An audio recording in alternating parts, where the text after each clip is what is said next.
الله الرحمن الرحيم الحمد لله رب العالمين والصلاة والسلام على سيدنا محمد وعلى آله وصحبه أجمعين. خۆشەویستانم سەلام و ڕەحمەت و بەرەکەتی خۆی گەورەتان لێبێت و جارێکتر لە بەرنامەی شیرینچە لە کەناڵی ئاسمانی پەیام لە خزمەت ئێوەی ئازیز و خۆشەویستە لە وەرزە جوانەکانی ڕەجەب و شەعبان و ڕەمەزان بە خزمەتی بەڕێز و خۆشەویست گەشتمەوە. لە مانگی ڕەجەبە ئەم بابەتە زۆر گرنگە بکەینە سەرەتایەکی باش بۆ ئەم مانگە مبارەکانە و گەشتێکی گەورە بەناو ئەم مانگانەیە بە عیبادەت و بە زیکر و بە قورئان خوێندن ئەنجام بدەین. زەمینەی ئەم زیکر و تاعەتانە ئەبێ ئامادە بکەین بەوەی کە کەمترین گوناه لەم مانگانە و لە مانگەکانی تر و ساڵەکانی ترمانە دەست پێ بکەین. کەمترین گوناهمان هەبێت. هەوڵ بین بژارێکی ئەم تەمەنەی خۆمان بکەین کە تا ئێستا بردوومانەتە سەر. هەوڵ بین ڕۆژانە و شەوانە و مانگانە محاسبەی نەفسی خۆمان بکەین پێشەوەی محاسبە بکەین. هەوڵ بین کەمترین گوناه لە ژیانمانە لە دەستمان دەرچێت. تەوفیقاتی خوایی داوا بکەین تاوەکو زاڵ بین بەسەر نەفسی ئەمارە بیستوئی خۆمان، بەسەر شەیطانەکانمان، بەسەر دەوروبەرمان، بەسەر دنیایەک لە شەهەوات و ئارەزوات و خراپەکاری و حرامخۆری کە دەوریاوین و جیهانەکەی پڕ کردووین. دوعا بکەین پاڕێنەوە کە خوای گیان لەم جیهادی نەفسەیە سەرکەوتومان کە ئەم جیهادی نەفسەی کە لەم زەمانەیە مجاهدەی نەفس یەکێکن لە هەرە جیهادە گەورەکان و بگرە هەرە جیهادە گەورەکەی ئێستەی ئێمەیە کە دەرەقەتی خۆمان بین تازاڵ بین بەسەر هەوا و ئارەزوەکانی خۆمانە، تازاڵ بین بەسەر و شەیطانانەی کە زۆر هەڵاومان کردووە بە هێزمان کردو بەسەر خۆمانە. خۆشەویستانم، دوورکەوتنەوە لە گوناه ئەبێ زۆر پێگەیەکی گەورەی لە ژیانی ڕۆژانەی ئێمەیە هەبێت. ئەبێ زۆر بە قوڵی و بەماهیەتەوە سەیری ئەم مەسەلەیە بکەین کە چۆن ڕەگ و ڕیشاڵی گوناه لە دڵ و دەروون و ڕۆحمان دەربێنین پێشەوەی لەگەڵ خۆی بمان باتە ناو عەزاب و مەینەتەکانی قیامەت و لە دنیاشا مەعیشەتەن ڤەنکامان بۆ هەڵبژێرێت. لەبەرەوە با خۆمان ئامادە بکەین بۆەوەی کە موجاهدەی نەفسی خۆمان بکەین و هەوڵ بین لە گوناهەکان دوورکەوینەوە تا ئەوکو ژیانی دنیامان خۆش بێت و بەهەشت و ڕەزامەندی خۆی گەورەت لە قیامەتە ئینشاءالله بەدەست بێت. فەرموون هەڵقەی ئەم جارەمان.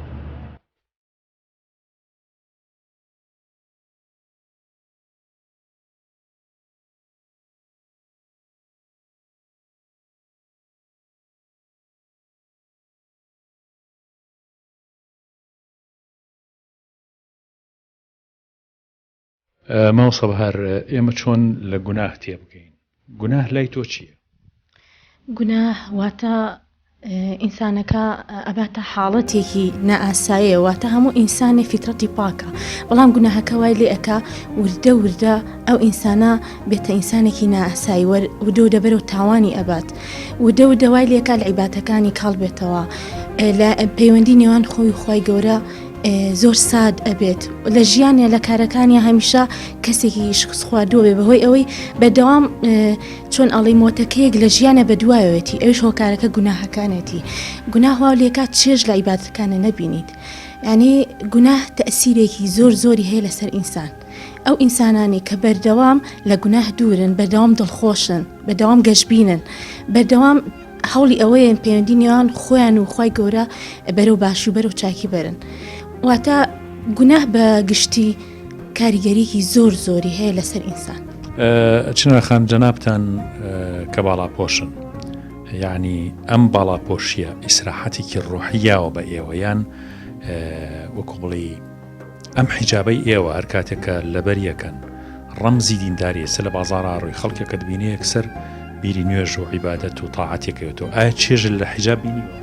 بەتاکید، یعنی حیجاب خۆی لە خۆیە هەرچەنە عیبادەتێکە، یعنی هەرچەنە فەرزێکی خۆی گەورەیە، بەڵام ئینسان هەر خۆی لە خۆیدا هەز بە مرتاحیەکە. یعنی تۆ کاتێک کە حیجابی هەز بە مرتاحیەکەی کە پێشە و مرتاحیە و نەبووە، لەبەرەوە ئەوەی کە مرتاحی لە کەسێکی حیجابە هەیە لە کەسێکی تران نییە. ئێمە لە سێ مانگی زۆر مبارەکەین، مانگی ڕەجەب و شەعبان و دوای ئەوەش ڕەمەزانە. بە زۆری خەڵک لەم مانگی ڕەمەزانە حیجابەکە و باڵاپۆشیەکە. ئامۆژگاری جنابتان چنارخان چێ بۆی کە حیجابەکانە لا نەبن، یعنی دڵخۆشترن ئیماندارترن لە خوا نزیکترن ینی بۆچی باشە؟ وڵی خۆی حیجابکردنی تۆزە قورسە یعنی بە هەموو کەسێ ناگرێ بەڵام کەکەی دیشت ئەوێ بەردەوام بی یعنی بەردەوام بوونەکەی لەکردنەکەی قورسترە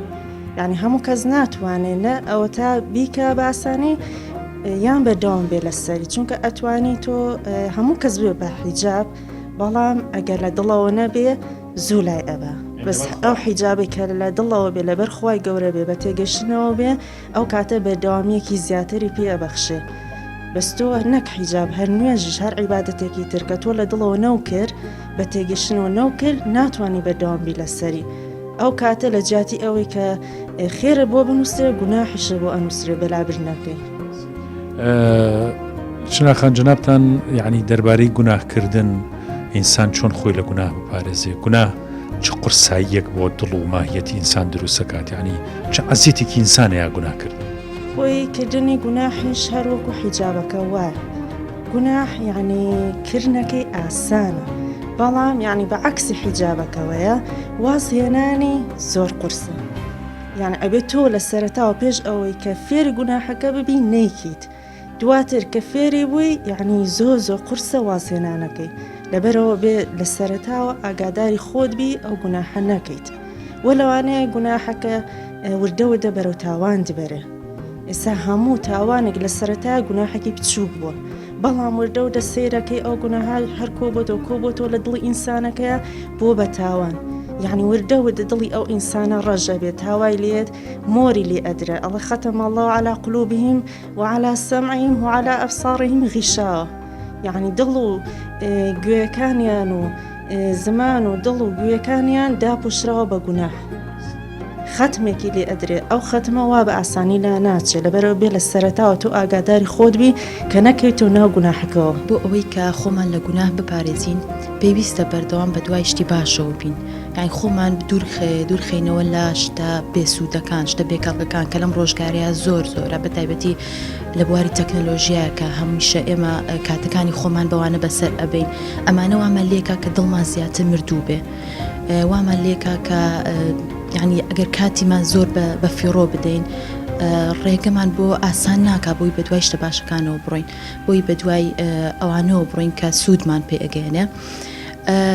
یعنی ئەگەر ئێمە بەردەوام لەسەر ئەم شتە خراپانە بڕۆین دڵ و دەروونمان ئەمرێ وامان لێکا کە زیاتر دوور بکەوینەوە چێژ لە عیبادەت نابینین بەڵێ ئەگەر ڕۆژێک ئێمە زیاتر عیبادەت بکەین زیاتر هەست بە ئارامی ئەەکەین زیاتر هەست بە خۆشحاڵی ئەەکەین هەر بۆ نمونە ئەگەر ڕۆژێک کە نوێژەکانمان کەمێک دواب بکەوێ ئەو ڕۆژە ئێمە دڵمان ئارام نییە بەڵام ئەگەر سیرکەین لە کاتی خۆیان نوێژەکانمان بکەین هەمیشە ئارام ئەبین هەمیشە دڵ و دەروونمان خۆشتر ئەبێ خۆشحاڵتر ئەبین زیاتر بەرەو چاکە ئەڕۆین زیاتر کاری چاکە ئەەکەین ئەگەر گوناه زۆر بکەین تەواو ئێمە ئەنی تەسلیمی ئەوە ئەبین کە یعنی دوورکەینەوە لە کاری چاکە تەسلیم ئەبین بۆیە ئەبێ ئێمە خۆمان پارێزین لەوەی کە کەمتر گوناه بکەین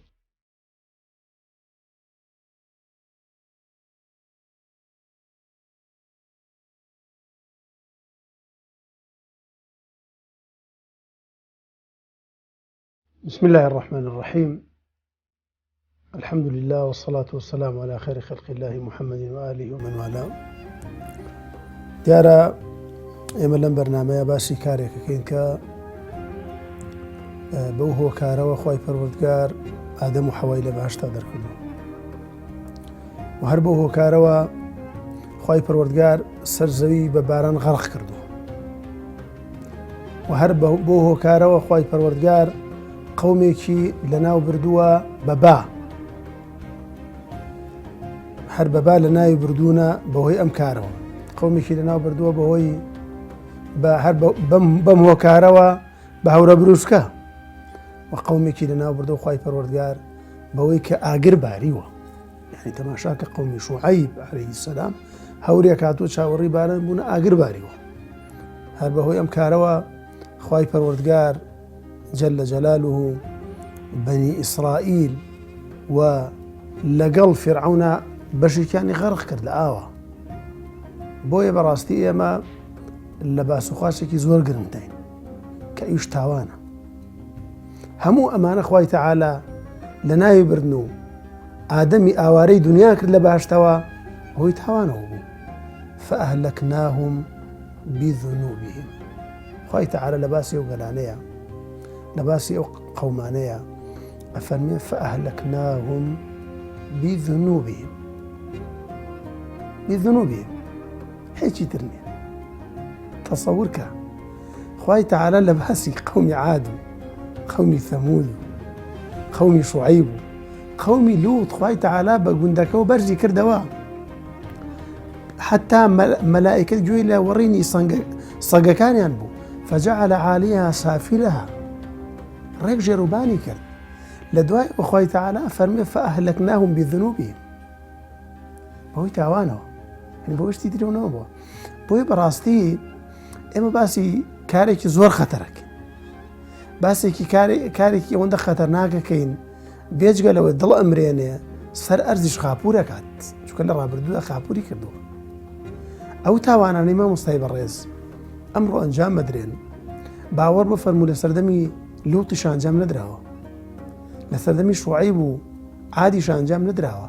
بەڵام خوای تەعالا وعدی بە پێغەمبەر داوە کە ئومەتەکەی بەجارێ لەناو نەبات،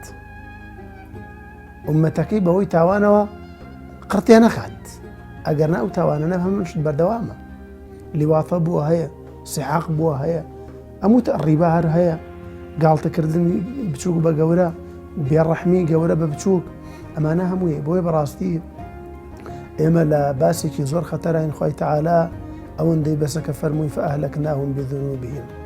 خوای تەعالا گەڕەوانی بەهۆی تاوان و لەناو بردبێ، ئەوە ئێمەش دڵەکانمان لەناوە بە بەهۆی تاوانەوە، چونکە دڵ خوا پەنامان بە هەرو پارچە گۆشتە نییە.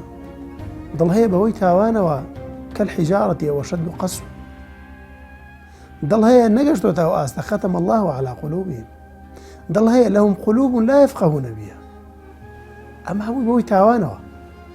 هەمووی بەهۆی تاوانەوە خوای تەعالا ئەم دڵانەوە لێکات. بۆیە بەڕاستی تاوان و گوناح ئەوەندە خەتەرناکە، پێچگەلەوەی بگاتە حوزوری خوا زەلیل بێ، خوا لە دنیا زەلیلەکات، ئەو کەسە زەلیلەکات. جوبەیری کوڕی نوفەیر ئیمامی ئەحمەد لە کتابی زوهدا بۆمانە گێڕێتەوە، ئەفەرمێ جوبەیری کوڕی نوفەیر لە ئازادکردنی شاری قوبڕوسا بەشداری کردووە. فەرمێ جوبەیر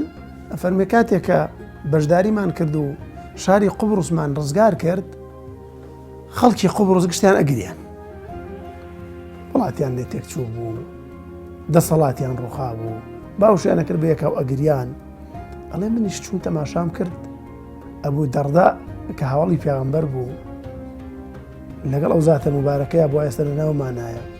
ئەفەرمێ گەڕام سێرم کرد لە سوچەکە ئەگری، لە سوچەکە بە تەنها ئەگری. ئەڵێ منیش وتم ئەبوو دەڕدا ئەمڕۆ کەی ڕۆژی گریانە، ئەمڕۆ ڕۆژی خۆشی دەربڕینە، ئەمڕۆ ڕۆژی ئەوەیە کە مسلمانان سەرکەوتون. فەرمووی یا جوبەیر ما أهون على الله، أي جبير ما أهون الناس على الله إذا خالف أمره. أي جبير أي خلق لا إخوات شن بير زكاتك فرمانەکانی جێبەجێنەکەن. فەرمووی ئام قەومێکی ئێستاوە ئەگرین، مەلیکیان هەبوو، وڵاتیان هەبوو، هەموو شتێکیان هەبوو، بەڵام کاتێک پێچەوانەی فەرمانی خوا جوڵانەوە لە تاوانە ژیان خۆی تەعالا زەلیلی کرد. بۆیە بەڕاستی یەکەم شت لە شوێنەواری تاوانەوەیە کە ئینسان زەلیلەکات. تاوان و گوناح ئینسان زەلیلەکات، کۆمەلگا زەلیلەکات. ئەبێ ئینسان بزانێت و پاشان ئاسارێکی تر لەسەر ئینسان دڵی ئینسان ئەمرێنێت. یعنی ئینسان کاتێکە تاوانەکات وای لێدێن ئینسانە، یعنی دڵی هیچ بە دنیا خۆش نییە، ناشدانێ بەوەی تاوانەوەی بێتەوە. حتا ئێوارە باسی خوای بۆ بکات دڵی ڕاناچڵەکێت، لەوا چێ دۆزەخ ببینێت ئەمجا ئیمانی تۆزە بجوڵێت. ئێمە بەڵگەیەوەیە کە ئەم دڵە تاوانی زۆرتیایە، ئەم دڵە گوناحی زۆرتیایە، ئەم دڵە مەجالێک نەماوەتەوە بۆ دینداری و خواناسی بچێتە نایەوە. بۆیە بەڕاستی ئەم خاوەنی ئەم دڵە ئەوەیە کە بێجگەلەوەی ئەم دڵە ئەمرێت خاوەنەکەشی هەست بە ئارامی ناکات، هەست بە خۆشی ژیان ناکات. خوای تەعالا فەرمێ ومن أعرض عن ذكري فإن له معيشة ضنكا ومن أعرض عن ذكري فإن له معيشة ضنكا ونحشره يوم القيامة أعمى. دنیا ڕۆک کۆتایی پێدێ. ئەمڕۆ خەڵکێک ژیانی خراپە، هیچ کەس هابەتێک نایە بەمەستەوە، هیچ ئەڵێ هیچ دڵم خۆش نییە، بەڵام بیر لە لایەنی ڕۆحی بینی خۆی خوا ناکاتەوە، تەنها بیر لە شتە مادیەکان نکاتەوە. ئەڵێ بەیانی زوو دوکانەکەمەوە، ئێوارە درەنگ دەی دوکان داخەم، شتەکانم هەمووی کوالیتیە، بەڵام نازانم بۆ خێر ناکەم. بیر ناکاتەوە لەو ڕەبتە کارەبایی بینی خۆی خوا، بیر لەوە ناکاتەوە. ومن أعرض عن ذكري فإن له معيشة ضنكا. هەر لە دنیای ئینسانە وای لێدێ ژیانی زۆر تاڵە بێ، ژیانی زۆر ناخۆشە بێت. و هەروەها ئەمە دڵ ئەمرێت ئیتر هەست بە بوونی خوا ناکات. ئیمامی شافعی بەهۆی تاوانێکی بچووکەوە فەرمووی شكوت إلى وكيع سوء حفظ فأرشدني إلى ترك المعاصي وقال لي بأن العلم نور ونور الله لا يهدى للعاصي. شوم بەلای وەکیع مامۆستای بوو، تمای وەکیع کۆلە لەبەرەکەم لە بیر مەچێتەوە، پێم لەبەر ناکرێت. فأرشدني إلى ترك المعاصي. نەیوت شافعی بڕۆ زیاتر بخوێنە، نەیفەرموو زیاتر سعی بکە. فأرشدني إلى ترك المعاصي. بڕۆ باز لە تاوان بێنە. بۆ فإن العلم نور. کاکە علم نورە. ئەم ژوورێکی ئێستێمێتیان وەرە پەنجەرەیەکی تیانە بێت، لەکوێوە ڕووناکی خۆ لێ دەژوورە، یەک پەنجەرەیەکی تێمەکە و سەقف قەبات بێت، تاریکە بێت، دڵیش بە هەمان شێوەیە. کاتێک تۆ ئینسانێک لە هەر چوار لاوە هەرچی تاوان هەیە لە دڵی کۆی کردو جگە لە خۆشەویستی خوا نەبێ، ئەو دڵش هیچ وەرناگرێت، ئەو دڵش هیدایەتی خوا وەرناگرێت. بۆیە بەڕاستی ئەبێ هەر هەموو لایەکمان دوعا بکەین وڵی خوای پەروەردگار لە تاوان بە دوورمان کە، چونکە تاوان بەڕاستی کارەساتە. تاوان کارەساتێک کە ئینسان جاری وای خۆی هەستی پێ ناکە، بەڵام ئاژەڵێک لعنەتی لێکات. خوای تەعالا لە قورئانە فەرمێ ئولائیکە یەلعنون، باسی تاوان بارانەکە، ئولائیکە یەلعنهم الله وەیەلعنهم اللاعنون. زانایان فەرموون جاری وایە تاوانبار مەڕێک دوعای لێکە، لعنەتی لێکە، بزنێک مێرولەیەک ئەڵێ خوای مانە بەر لعنەتی تۆکەون بەهۆی ئەمانەوە بارانمان بۆ نابارێت. بۆیە بەڕاستی ئاسەواری تاوان هەر ئەوە نیە دڵی ئینسان بمرێت. ئاسەواری تاوان ئەوەیە ئاژەڵانیش جەماداتیش دوعای خراپی لێکن، دوعای شەڕی لێکن، دووری ئەخەنەوە لە خوا. ئەمجا خوای پەروەردگار لە خۆی دوورەخاتەوە. باشە خۆ ئیبلیس لە ڕیزی مەلایکەتا بوو. بۆ قورئان بخوێنەرەوە، تەماشای قورئان بکەین، لە ڕیزی مەلایکەتەکانە بوو، ئەوەندە بەڕێز بووە، بەڵام دوای خوای تەعالا تەڕتی کرد. بۆ چونکە بێفەرمانی خوای کرد. ئێمە مەخلوقی خوای، ئەبێ بۆ کەرتۆلەکە بجوڵێنێکە خوا بووی داناوین. هەر کاتێک سیارەیەک شەریکەیەک دروستی کرد بەو کەرتەلۆکە ئیشی نەکرد کە خۆی دانا و شەریکەکەت لە نایبێتەوە سیارە بەقەڵک نایێت. دە ئینسانێکە خوا دروستی کردووە، هەر لەو ڕۆژەوە کە دروستی کردووە خوای پەروەردگار جەلە جەلالوو پێی فەرموون ئەلەستو بێڕەبیکم، لە عالەمێکە کە ئێمە نایزانین کەەوە عالەمی ڕوحە، عالەمێکە لەوە چێ بەشێک لەو خەوانەی ئەمڕۆی بینین پەیوەندی بۆ عالەمەوە هەبێت. ئەو زەمەنی ئەلەستو بێڕەبیکم بەڵام ئێمە معناکەی نازانین. قالوا بەلا، باشە ئێمە بەخوا بڵین خوای تەعالا تۆ خوای ئێمەی تۆ بە قسەشت ناکەین، ئەو خوای پەروەردگار چۆن دوورمان ناخاتەوە لە خوای تەعالا و ئینسانانە دوورەخاتەوە.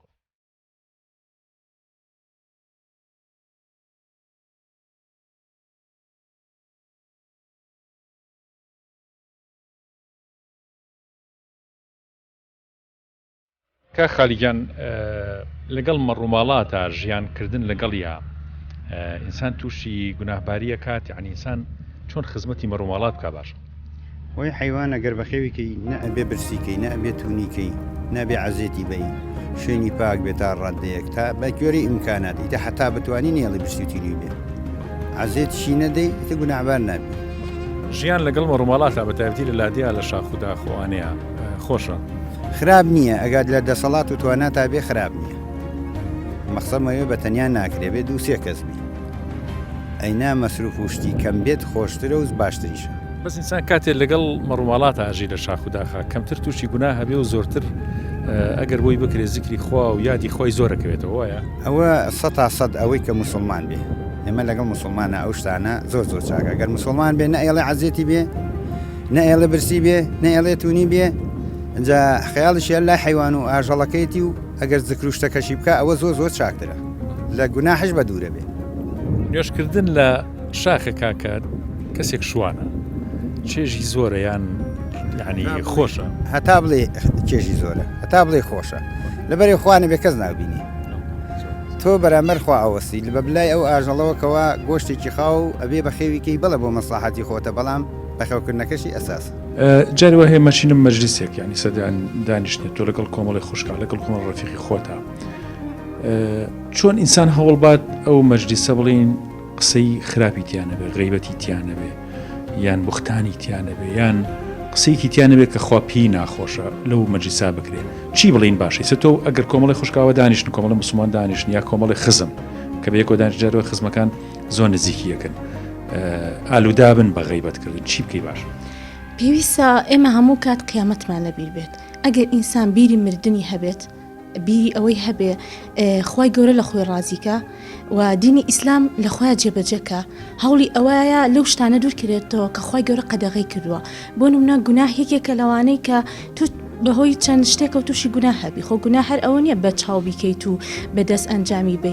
زبان زۆر زۆر کاریگەری هەیە لەسەر گوناه چونکە ئەگەر تۆ قسەیەکی باش بکەیت و قسەیەکی چاپ بکەیت لەو مەجلیسەیە وایان لێ ئەەکەی لەو غیبەت و لەو تاوانی کە تێی کەوتون دوورکەونەوە بەمەش تۆ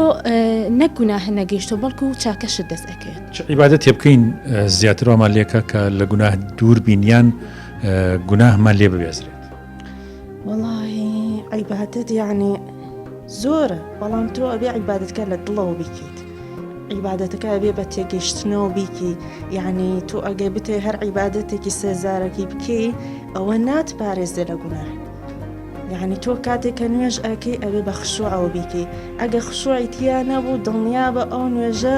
بەرەو یعنی گوناحشت ئەبە نەوەک ئەوەی لە گوناح بتپەڕێن چونکە لەوانەیە تۆ نوێژێک بۆ ڕیابیکەی وایە لە جاتیوی کە خێرە بگە لە جاتی ئەوەی کە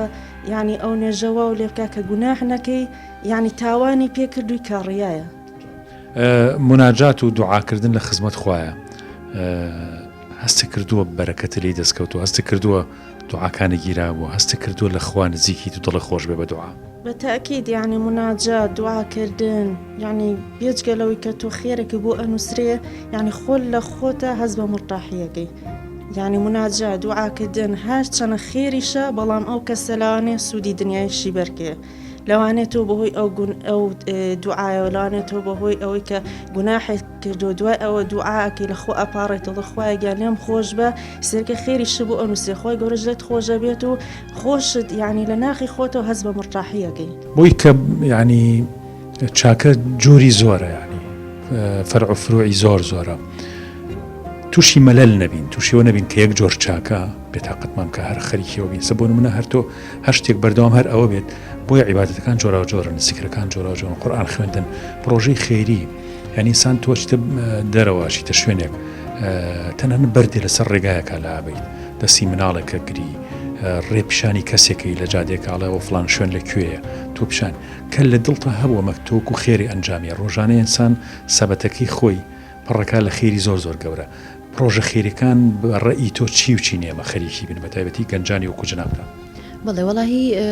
دێماوکو گەنج ئەبێت یعنی یەکەم کەسێکین کە بتوانین زیاتر شتی باش بکەین یعنی هەل لە دەرس خوێندن بێ هەل لە قورئان خوێندن بێ هەل لەوەی کە بتوانین بۆ نمونە مناڵەکانمان بهێنین لە ماڵەوە ئەگەر تەنان کەمتری مەجالیشمان هەبێ بهێنین کە قورئانیان فێر بکەین کە نەسیحەتیان بکەین کە ئامۆژگاریان بکەین بۆ کاری چاکە بۆ یارمەتیدانی خەڵک تەنانەت ئەتوانین ئێمە لە دراوسێکی خۆمان و دەست پێ بکەین کە توانین شتێکی باشی لەگەڵا بکەین یارمەتی بدەین ئەگەر پێویستی بێ کە پیرێکە نەخۆشێکە یارمەتی بدەین سەردانی نەخۆشەکان بکەین بۆی کە زیاتر هەست بە ئارامێکی ئەم شتانت کرد بەڵام ئەگەر تۆ سیرکی لە ماڵەوە دابنیشی تەنها خەریکی مۆبایلێک بیا تەنها خەریکی شێکی بۆ منە ناو ماڵ بکە ئەمەوەکو ئافرەت سیرێکی هیچ شتێکت کۆ نەکردێتەوە بۆ قیامەت هیچ توێشویەکی وهات نییە کە دڵ و دەروونت پێی ئارام بێ. دلال خان ئەمەژە بە شتێکی گرنگ کراویشەوەیە کە هەمومان ینی گەنج پیر ژنان پیاوان هەمووی مبتەلای بە مۆبایل و بە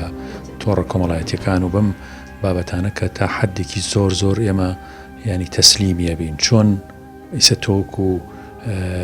ئافرەتێک ینی چۆن لەم مەسەلەیە خۆت ئەپارێزی ئامۆژگاری تۆ چیە بۆ گەنجان بۆ خوشکان بۆ پیاوان بۆ هەر کەسێکە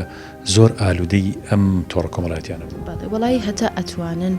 ینی کاتەکانی خۆیان بەوە بە فیڕۆ مەدەن بەڕاستی تەنها ئەوەیە کات بە فیڕۆ ئەدەیت و ینی هیچ سوودێکی تیان نیە یان لە جاتی ئەوەی کا بۆ نمونە سەعاتێک خەریکی مۆبایلی دوو حەدیث بخوێنیتەوە دوو ئاەتی قورئان بخوێنیتەوە دوو کتێبێک بخوێنیتەوە بۆ ئەم ڕۆژگاری ئەمە زۆر پێویستە بەڵام بەداخەوە کە هەموو مرۆڤەکان لەمە بە دوورن یعنی ئێمە کە وەکو گەنج بەڕاستی ناتوانین لە ڕۆژێکە نیو سەعات کاتی خۆمان بۆ کتێب خوێنەوە ینی سەرف بکەین بەڵێ ئەو نەمان مۆبایل کردووە بینە بیرمان بەلای کتێبەوە هەیە نەبیرمان بەلای هیچ شتێکەوە نەماوە بەڕاستی بەڵێ بەتەئکید جاری وا هەیە ئاگاد لەوە نییە کە کاتت چەندێک سەرف کردووە ئەوەندە مەشغوڵی ئەوەی بەڕاستی من ئامۆژگاریم ئەوەیە کە زۆر دوور بکەونەوە لەوە ئەوەی ئەتوانن خۆیان بەشتی باشترەوە مەشغوڵ بکەن.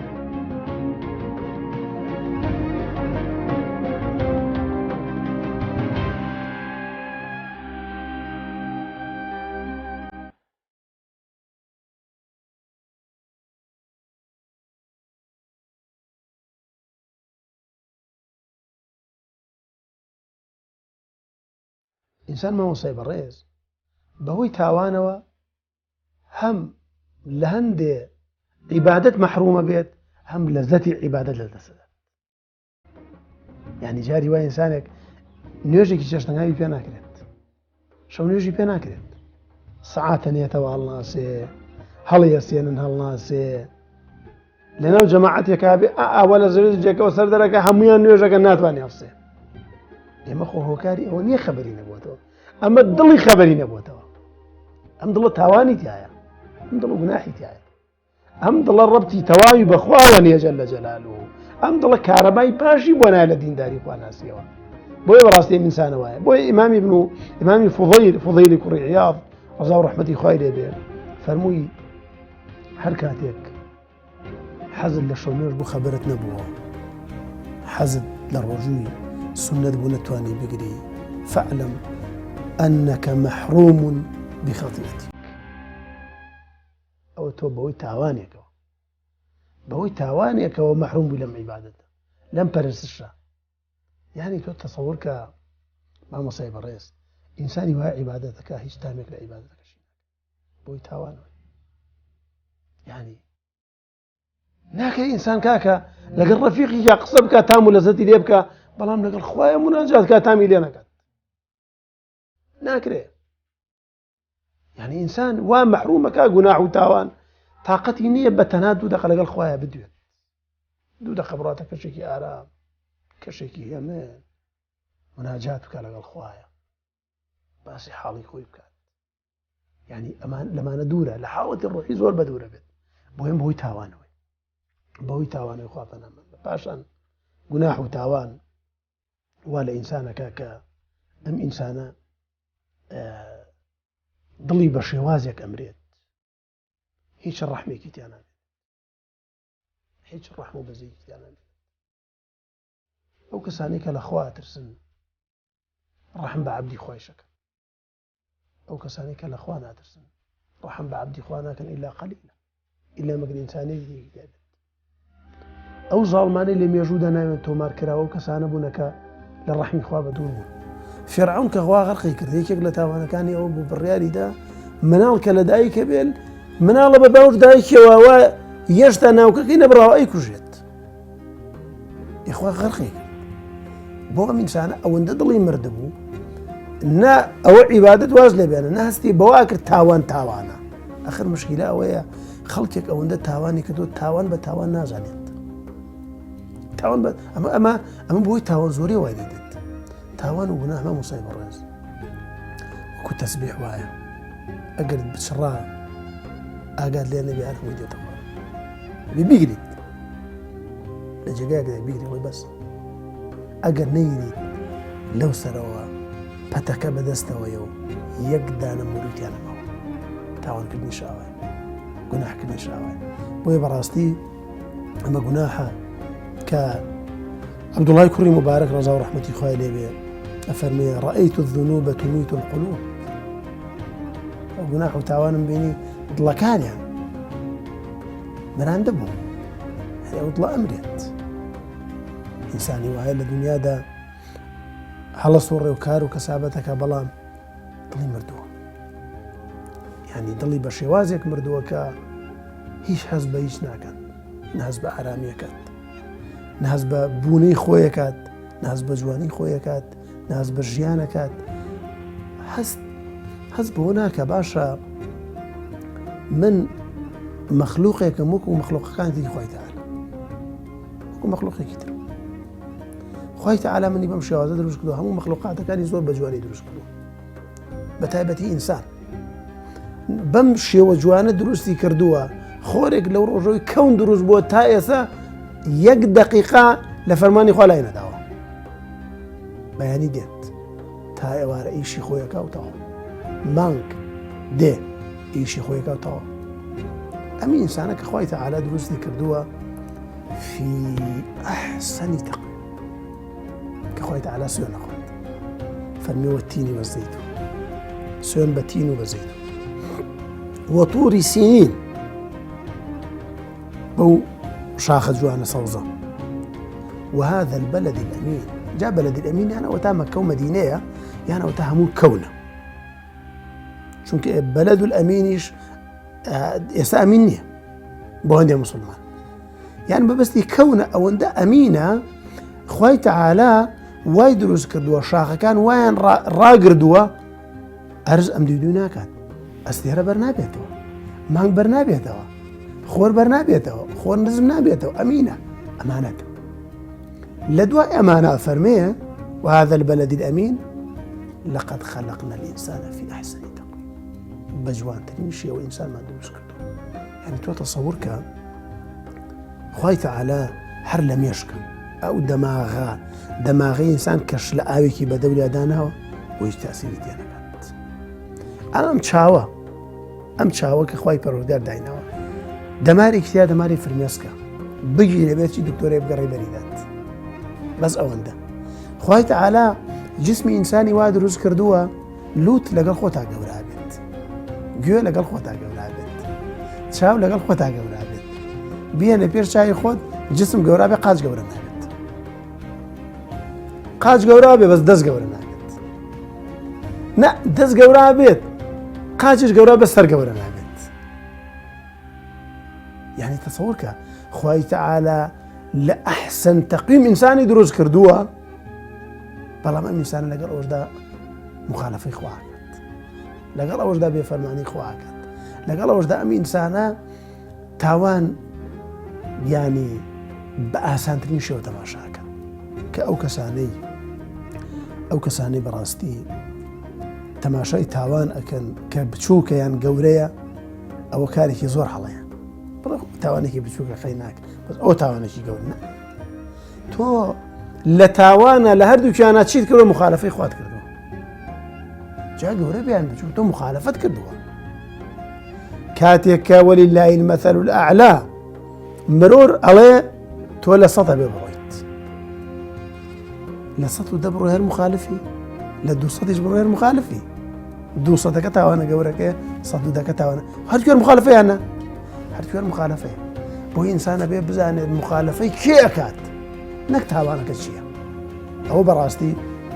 کارێکی زۆر گرنگی مسلمان و ئێمە کە خۆمان بە شوێن کەوتووی پێغەمبەری خوا ئازانین صلی الله عليه وسلم و هەروەها لە قیامەتیشدا بەڕاستی ئەو کەسێک کە تاوانی کردووە و پەشیمان نەبووەتەوە لەسەر گوناح ئەم هەموو کەونەی خوای پەروەردگار نەبووتە جێگەی دەرز بووی نەبووتە جێگەی پند بووی ئەم هەموو لاشەی خۆی نەبووتە جێگەی دەرس و پند و عیبرەت بووی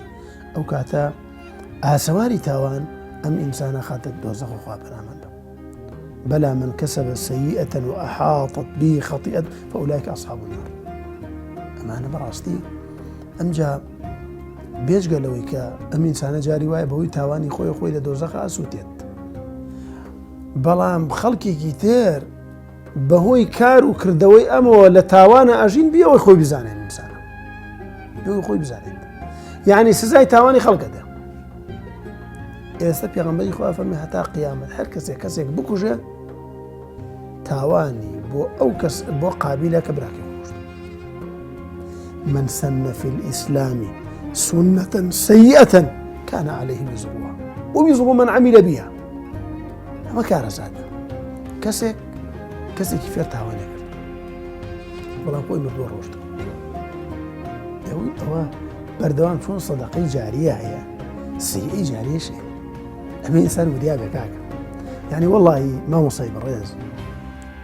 زۆر جار لە دیجیتال میدیاوە کە بتوێنێتێ هەمومان تێکەڵی بووینە جاری وا هەیە شتێک دوو سێ دۆست بۆ یەکتری ئەنێرن ئەڵم کاکە مەینێرن ئەم شتە قسەیەکی خۆشە بەڵام درۆیە کورە کاکە ئەمە چەند کەس لە ڕێی منەوە بڵاوی کاتەوە وەڵڵا گوناحم بۆ دێت ڤیدۆیەکە چەند کەس بەوەی منەوە بڵاوی کاتەوە گوناحم بۆ دێ بێ وریابم تاوانە ئەمە بەڵام بەداخەوە ئێمە زۆر کەم هەز بە تاوانەکەین هەز بەوەکەین پاشان تاوان و گوناح سەبەبی نەمانی نیعمەت کە ئەم بەڕاستی خەڵکێکی زۆر پێوەیە ناڵێنێت خەڵکێکی زۆر پێوەیە ناڵێنێت یعنی کاکە ڕزق و ڕۆزی کەمەکاتەوە پێغەمبەری خوا فەرمێ بەهۆی تاوانەوە خوا لە ڕزقێک مەحروم دانەکات بەڕێزەکە جاری وا هەیە ئەم بەڕێزە کەسێکی لێمانە کەسێکی سەوتمانە بیست جاری وا هەیە بەهۆی تاوانێکە خوای پەروەردگار لە ڕزقێک مەحرومی کردووە ڕزقێک خوای تەعالا بۆی ناردووە بەڵام تاوانێکی کردووە لێ مەحروم بووە بۆی ئەو ڕزقەوە جا هۆکارەکەیە چیەک بوو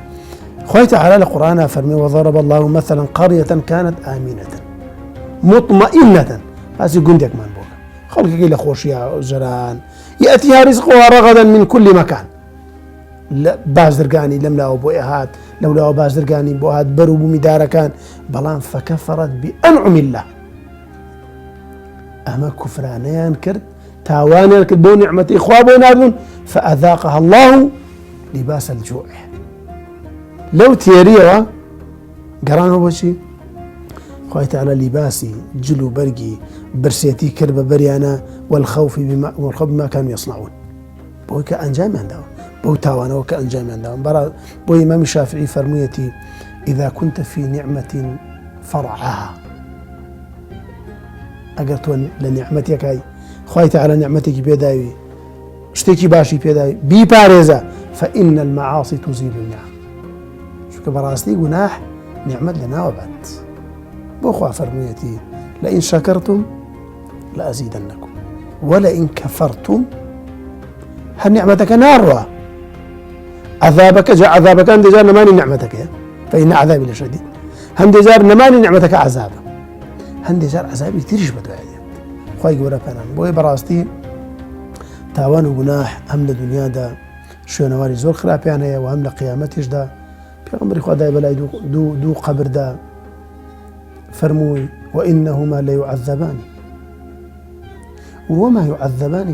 في كبير ئەم دوو گۆڕە ئازارە درێن لەسەر تاوانێکی زۆر گەورە ئازار نادرێن خۆیان بەلایەنەوە گەورە بوو بێت نەک تاوانەکە گەورە نییە یعنی خوای تەعالا ئازاریان نەدا بەڵام خۆیان وایان هەست نەکردووە لەبەر ئەو تاوانە خوا ئازاریان نەدا بە گەورە تەماشایان نەکردووە دانەیەکیان خۆی پاک نەکردوێتەوە لەسەرا دانەیەکشیان نەمیمەیەکە قسەیە ناو قسەیە بێت ئێمە بەڕاستی جاری وایە ئەمە هەر وای لێ هاتووە وەکو تاوان تەماشا ناکرێت يعني بەداخەوە لە ڕۆژگاری ئەمڕۆماندا ئەم دوانە هەر زۆر بەسیتە بۆیە ئێمەی موسڵمان ئێمە شوێنکەوتووی پێغەمبەر صلی الله عليه وسلم بەڕاستی ئەبێ ئەوەندەی کە لە تاوانە ترسین ئەوەندەی لە گوناهە ترسین ئەوەندە ئێمە لە خوای پەروەردگار نەترسین چونکە بۆ ئەم گوناه و تاوانەیە وات لێکە خوا سزات بات ئەگەر تاوان نەبێ خوا سزات نادا. خۆی پەروەردگار سزای عەبدێکەدا کە پێچەوانی فەرمانی خۆی بجۆڵێتەوە. بۆیە ئینسانی بڕوادار ئەبێ بەردەوام لە دنیادا لە ژیانی خۆیدا هەوڵدات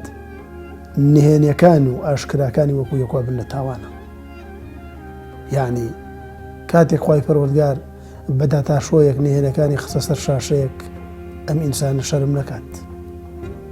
لە هەموو تاوانێک ئەنجامان داوە. خۆی تەعالا ئێمە ێژ پارێزێت، چونکە بەڕاستی ئەمە کارەساتێکی گەورەیە. هەر بەهۆی تاوانەوە خۆی تەعالا بەشێک لە موسڵمانانی ئاوا لێ کردەوە بەهۆی تاوانی خۆمانەوە. ئەمڕۆ موسڵمانان بێسەرن، ئەمڕۆ موسڵمانان بێحەوسەڵن، ئەمڕۆ موسڵمانان بێخاوەنن. خۆی تەعالا جەلە جەلال و کەسانێکی زاڵ کردەوە بەسەرمانە بۆی بگەڕینەوە. ئەگەڕنەوە زۆر درێژەی نادەمێ لە بەغدا کاتێکە تەتار و مەغۆل وڵاتانی ئیسلامی بەغایان داگیر کرد، ئەڵێن کوڕی پاشا لە بەغدا مەلایەکە بینێ بە متەنەبیە ئاوا گوزەرەکات، متەنەبی شوێنێکی کۆن بووە، کتێبێکی تیا بووە، ئەڵێ کاتێک کایی بینێ ئەڵێ بانگی ئاو مەلای موسڵمانانم بۆ بکە، کە بانگیەکەن ئەڵێ باشە ئێوە موسڵمانن؟ ئەڵێ بەڵێ موسڵمانن. ئەڵێ ئێوە لەسەر حەقن؟ ئەڵێ بە لەسەر حەقن. یەقینتانە ئێوە لەسەر حەقن؟ ئەڵێ لا یەقینمانێ. ئەی ئێمە یەقینتان ئێمە لەسەر باتڵ؟ ئەڵێ بە لەسەر باتڵ. ئەی بۆ خوا ئێمە زاڵ کرد بەسەر ئێوە کە ئێوە لەسەر حەقن و ئێمەش لەسەر باتڵین، خوا هەموو شتێک ناکە بۆ ئێمە زاڵ کرد بەسەر ئێوە. ئەڵێ تۆ شوانت بینیوە؟ مامۆساکە پێڵەڵە بڵە شوانم بینیوە. ئەڵێ دوو لە ڕووی جەنابتانەوە بەڕێزانی جوان لێمانە، ئەڵێ باشە سەگێکی شوان سەگی هەیە؟ بڵێ. ئەڵێم سەگەی بۆ چی بەکارێنێ؟ بۆ چەند شتێک. ئەڵێ یەکێک لەوانە لە کاتێک ڕانەکەی بڕوات بەو سەگە ئەیان جێڕێتەوە، بەو سەگە. ئەڵێنی کە ڕانەکە بڕوە ئەم شوانە سەگەکە پەلامار ئەنێرێ بۆ گێڕانەوەی ڕانەکە، ئەڵێ بەڵێ گێڕێتەوە بۆ ڕانەکە. ئەڵێ کەواتە هەر کاتێک ڕانەکە بڕۆن خاوەن مەڕەکە سەگیان بۆ نێرە؟ بڵێ. ئەڵێ دەیوە سەگەکەن ئێمە ڕانەکەین، ئێمەش لە سنووری خوا تەجاوزمان کردەوە، ئێمەش وەکو ئەو مەڕانە حدودمان دەزانەوە. خوای تەعالا ئێوەی ناردووە سەگەکەن بۆ گێڕانەوەی ئێمە. هەر کاتێک بگەڕێنەوە خوای تەعالا سەگمان بۆ نانێرێت. هەر کاتێکش بەڕاستی ئێمە لە تاوانە نەژیان خوای تەعالا ڕێزی چۆن لە ئومەتی پێغەمبەر لە سەرەتاوە دەوڵەتی پێدان، ئاواش ڕێز لە ئێماگرێ، بەڵام هەر کاتێ لە تاوانە بژین خوای تەعالا تمکینمان پێ نادات. وصلى الله على محمد وعلى آله وصحبه أجمعين. ولقد كرمنا بني آدم. خوار رێزی لە ئینسان کردووە، مرۆڤ ڕێز لێگیراوەکەی لای خۆی گەورەیە. کاتێک کە ئێمە خۆمان گوناهبارەکەین، تاوانبارە بین بە گوناهی بچووک یاخوا پەنامان با بە گوناهی گەورە، ئەم ڕێز و کەرامەتی خۆمان دابەزێنین. خوا ئەم غەریزەیی لە مرۆڤ دروست کردووە کە حەز ناکە فەزەح ببێت، دەربکەوێت، بۆ ئەوەی کەمترین گوناه لە دەستی مرۆڤ دەربچێت. ئەم غەریزەیە بۆ هەیە لە مرۆڤ، بۆ لە ئاژەڵا کەمترەوە بەدیەکرێت. چونکە خوای گەورەکە ئەم ئینسانی دروست کردووە، وای دروست کردووە کەمترین زیان بەم سەرزەویە و بەم گەردونە و بە دەوروبەری و بەرژینگە و بە مرۆڤەکانی دەوری بگەیەنێت. لەبەرەوە حەز لە فەزەحبوون ناکات، حەز ناکات گوناهەکانی لای خەڵک دەربکەوێت، تەنانەت غەیری موسڵمانیش هەر بە هەمان شێوەیە. بۆچی دزی لە هەموو میلەتەکانە، لە هەموو دینەکانە، لای هەموو کەسێک، لە هەموو حەزارەتەکانە بێزراوە. زینا، خراپەکاری، خیانەت و هەر شتێک لەو کوشتانە وە کوشتن و بڕین بۆچی خراپە لای هەموو مرۆڤایەتی. خوای گەورە ئەم غەریزەی لە مرۆڤ دروست کردووە، وەکو غەریزەکانی تر سوودێکی گەورە بە ئێمەی مرۆڤەکەینێ هەر بۆ دنیامان پێش قیامەتمان. ئەوی شەوەیە کەوا تا دوورکەوینەوە لە گوناه و کەمترین گوناه لە دەستی مرۆڤ دەربچێت لەم سەرزەویا و گوناه کەمتر بکات. لەبەرەوە کاتێک ئینسان تووشی گوناهێکی پەنا بەخوا گەورە بێت، کوشتنە، دزیە، خیانەتە، یا هەر شتێک لەو بابەتانی کە بە گوناهی گەورە باسەکرێت و لە قورئان و فەرمودەی پێغەمبەر صلی الله علیه وسلم بە کەبائیر ناوبراوە. ئەم گوناهانە بۆچی خراپن؟ چونکە ئینسان ڕوو دەکاتەوە، دایە ماڵێ لە سیفاتی زۆر زۆر گەورە. بۆیە هەتا ئینسان بۆ یەکرێت کەمترین با گوناه لە دەستی دەربچێت، زۆرترین کات مراقەبەی خۆی بکە، محاسبەی نەفسی خۆی بکە، ئاگای لە خۆی بێت کە نەکەوێتە تاوان و گوناهەوە والتین والزەیتون وطور سینین وهذا البلد الأمين خی گەورە سوێنەخوا بەم سێ شوێنە کە تەفسیری زۆر هەڵەگرێم ئاەتانەوە تەفسیر زۆر کراوە کە تین و زەیتون مەبەست پێی ئەگەر قودس و زەوی پیرۆزەکانی وڵاتی فەلەستین بێت و هەروەها تووری سینین ئەو کێوەی کە حەزرەتی موسا لەوێ وەحی بۆ هات و هەروەها بەلەدی ئەمین کە مەکەی پیرۆزە ئەم سێ شوێنە چەند پاک و دوور لە خراپەیە چەند پاکن ئەم سێ شوێن لای خی گەورە زۆر پاکن ئینسانیش کە لەسەر فیتڕەت بێ بە هەمان شێوە پاکەم والتين والزيتون وطور سينين وهذا البلد الأمين لقد خلقنا الإنسان في أحسن تقويم إنسان من لباشترين شێوەیە بەدیهێناوە ئەگەر خۆی دەستکاری خۆی نەکات و خۆی لیخن نەکات بە گوناه و بە نەفس و بەهەوە و ئارەزوو بە شەیطانەکان بەڵام ئەگەر وای نەکرد دابەزێ بۆ ئەسفەلە سافلین بەهۆی گوناه و تاوانەوە لەبەرەوە خۆشەویستان زۆر پێویستمان بە محاسبەی خۆمانمان هەیە کە محاسبەی خۆمان بکەین لەسەر گوناهی بچووک و لەسەر گوناهی گەورە تەنانە لەسەر خاتیرە و خەیاڵەکانیشمان ینی بێژنگە بۆ خەیاڵەکانیشمان دانین تا بەڵکو خی گەورە تەوفیقاتمان بۆ بنێرە کە لە گوناه دوورکەوینەوە جاذبێتی گوناه زۆر زاڵ نەبێ بەسەرمانە شەهەوات و ئارەزوەکان لێمان دوورکەوێتەوە ئەو مۆبایلی کە بەدەستمانەوەی با زۆر وریایی بی ئاگامان لێ بێ زۆر گوناهبارمانەکان چکە تۆ سەیری فیلمێکی وەکۆ مامۆستا بەڕێزی کە لە بەرنامەکەی باسی کردووە یان تۆ ڤیدۆیەکە نێری بۆ کەسێکی تر کە ئەم ڤیدۆیە گاڵتەکردنی تایە بەخەوە درۆی تایە ڕکلامی درۆی تایە شتی درۆی تایە یا شتی خراپی تایە لەبەرەوە با هەر شتێک لی دڵنیانە بین بە هیچ جۆرە بڵاوی نەکەینەوە چونکە بە پەنجە پیانانێک چونکە کەسێک جاری وایە پەنجەیە ئەنێ بە کارەبایەکایەکێکە کوشێت پەنجەیەک ئەنێ بە تفەنگێکایەکیە کوژێت ئەمەش کوشتنێکی معنەویە ئازەرم تۆ خەڵک فێری فەساد و خەڵکی فێری گوناه و تاوان بکەیت لەبەرەوە خۆمان لە گوناهەکان بپارێزین ئەم غەریزەیی کە دوورکەوینەوە لە گوناه غەریزەیە کە خوا وەکو یاریدە دەر لە ئێمەیە دروستی کردووە هەتاوەکو گوناهەکانمان لێ ببێزرێ و کەمتر نزیکی گوناهەکان بکەوین و فەزیحەتی گوناه وامان لێ بکات دوور بین لە